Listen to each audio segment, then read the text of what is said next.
மௌன நகரம். அத்தியாயம் 1. 6வது மணி. அந்த நகரமே உறங்கிக் கொண்டிருந்த வேளையில் கடந்த காலத்தின் ரகசியம் மட்டும் விழித்துக் கொண்டிருந்தது. மணி இப்போது சரியாக அதிகாலை 5:59. இன்னும் 1 நிமிடத்தில் 6 மணி ஒலிக்கும். மாறன் தனது அறையின் ஜன்னல் வெளியே பார்த்தான். மரங்கள் அசைவின்றி நின்றன. வீதியில் வெளிச்சம் குறைந்தது. அடர்ந்த புகை மூட்டம் போல இருளப்பு இருந்தது.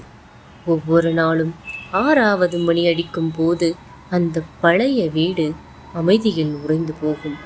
ஆனால் இன்றோ ஏதோ ஒன்று அந்த அமைதியை குலைத்திருந்தது. என்னது, யாருமே இல்லையே? அப்போ அந்த கதவு எப்படி தானா திறந்தது? அவன் இதயம் வேகமாக துடித்தது. அந்த வீட்டை பற்றி நகரத்தில் நிலவும் கதைகள் அவன் நினைவுக்கு வந்தன. 20 ஆண்டுகளுக்கு முன் அந்த வீட்டில் காணாமல் போன ஒரு குழந்தையின் கதை. ஒருபோதும் கண்டுபிடிக்கப்படாத ஒரு பழைய ஓவியத்தின் கதை.